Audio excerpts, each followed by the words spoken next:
Want to hear some tea? Yesterday was my mom, because I have a different dad, my mom's oldest daughter, my sister's birthday.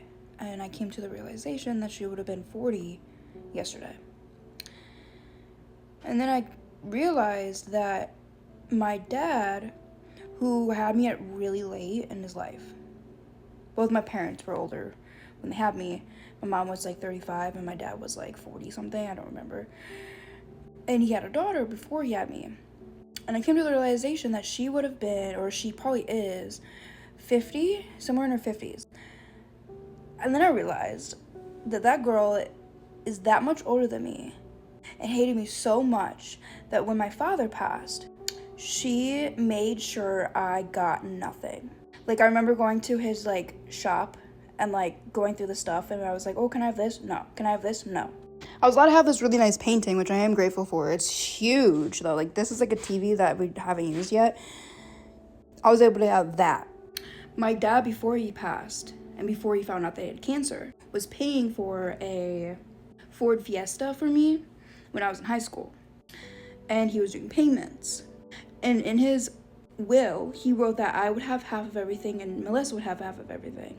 But she hated me so much that she made sure that the repo people came and took my car, made sure I didn't get anything from my dad except that painting. She tried to make sure I didn't get any of his ashes.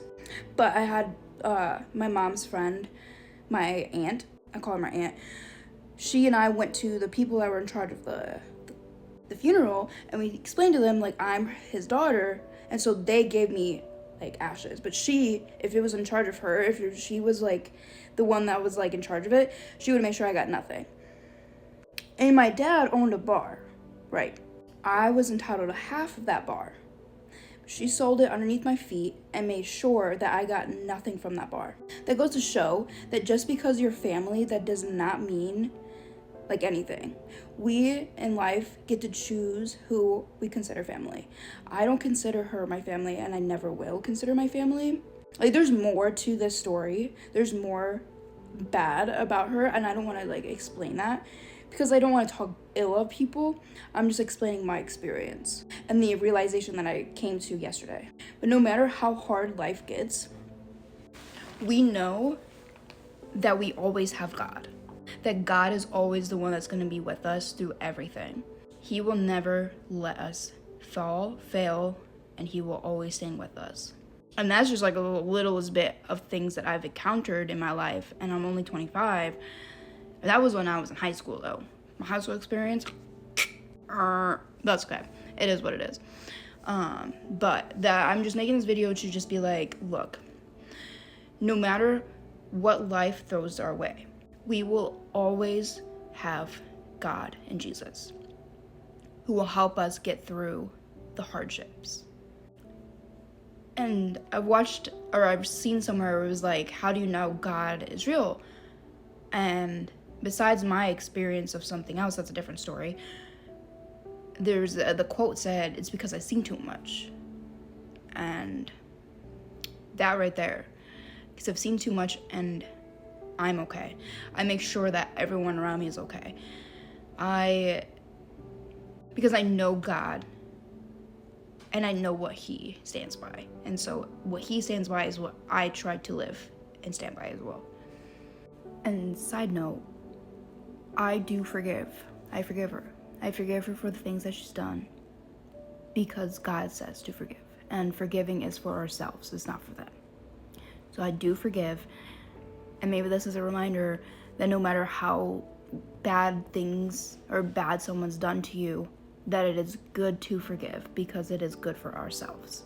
Because if we hold on to that anger, hold on to that resentment, that is only damaging ourselves and it does not impact that person that we're mad at.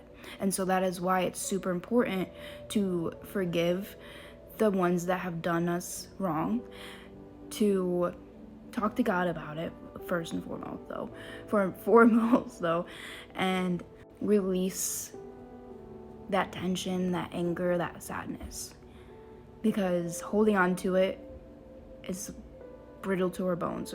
I'm pretty sure it's there's a quote in the Bible, it's holding on to like pain and things like that is bad for our bones. It's bad for us. That's why God tells us to not do it. It's because of the fact that it damages ourselves, and it does not do us any good. So that's why it's so important to sit with that hurt. And it is hard to sit with the hurt. Trust me, I know. But it's important to sit with it, to relive it, and just be like, look, I forgive you.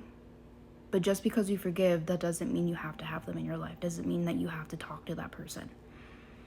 I feel like that was a needed reminder for someone. God loves you. Never forget that. And I love you as well. Thank you for listening.